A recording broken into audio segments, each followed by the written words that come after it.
Hello, hello, hello. It's Neil, Clever Property Investing, and today I wanted to talk about sourcing agents and how, if you need somebody to find properties for you for whatever reason, you may not have the time to go and look for yourself. It may be not in your area.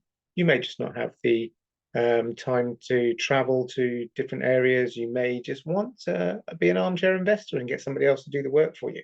Well, that's when you might want to use a sourcing agent. And a sourcing agent is someone who's going to do all of that for you. They're going to go out, do all the work, they're going to find the deals, they're going to do all the legwork, they're going to negotiate for you or negotiate the deals with the agent or vendor and then present them to you. Now, sourcing agents for me have to do a really good job. Anybody who says they're a sourcing agent and they maybe just get £1,000 off the asking price is not a sourcing agent, because realistically, that's something you could probably do quite easily. Sourcing agent needs to be getting you a good discount, something like 20 to 25% discount off of the price, the asking price. So let's say, for example, a property is on the market for £100,000 and your sourcing agent have managed to get it you for £80,000. Now that's a good deal. That's maybe something they've managed to get because they've got the relationship with that person, or they've understood what that person needs, and they can give you a £20,000 discount. Now that's worth doing, and that's a proper sourcing agent. Now a sourcing agent will charge you fees, and that's absolutely fine. If you've got to somebody who's just saved you £20,000, then you're prepared to pay the fees. How much fees should you pay? Well, agents will charge you anything from £2,000 up to £6,000, £7,000, depending on the deal you're buying. Now, if you're buying a standard buy to let, like the £100,000 one I said, that you might be picking up for £80,000, then a £2,000 or £3,000 fee is acceptable. Much more than that, probably not.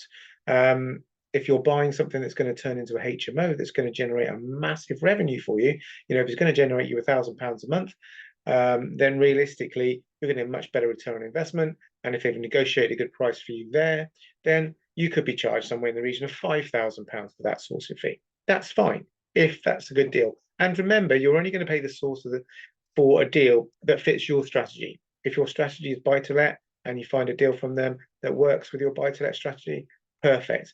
If it's HMO and you find a deal, or if it's service accommodation, or if it's social housing, any options. But make sure, just because the sourcing agent presents a deal to you, doesn't necessarily mean it's something that fits in your strategy. So we talked about payments and about how they take the payments. If you agree to buy a deal from a sourcing agent, then they will probably ask you for something as a deposit up front. Well, that's acceptable. But the amount they ask for is quite important. I would suggest that if you're paying somewhere in the region of £2,000 to £3,000 for a sourcing deal, that £500 to £1,000 is a fair amount of a deposit. And you would pay that to your sourcing agent, and then they would take the rest of the fee on completion of the deal. So if you were paying £3,000, you put £1,000 down when they accept it, and you pay the remaining £2,000 when you actually get the deal. That's a good way to do it. And that also protects both of you. If the sourcing agent has done all that work and you decide to pull out on them, then whatever you paid as a deposit is rightly so, they should be able to keep, because they've put all that effort into it. They've agreed with a lot of people a price to purchase, and you've pulled out. So they've then got to try and find somebody else to buy it. And there's a cost involved there. If they pull out, or the seller takes the property off the market for some reason, then that would normally mean that you would get your money back, or the agent should roll the money over to another deal. They're both of those acceptable, whichever works for you as well. A couple of things to remember about sourcing agents are that they have to be regulated if they're doing it as a business. They have to be registered with HMRC, they have to be registered with money laundering, they have to have private indemnity insurance, and they have to be registered with the Ombudsman for property, because they are acting as a business and they're trading in property. All of these things have to happen for that sourcing agent to be regulated, for want of a better word. It's not really a heavily regulated environment, so make sure your sourcing agent does have those qualifications or those registrations in place.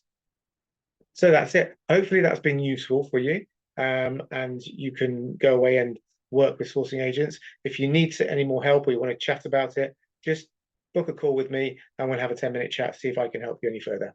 Take care. Have a great day.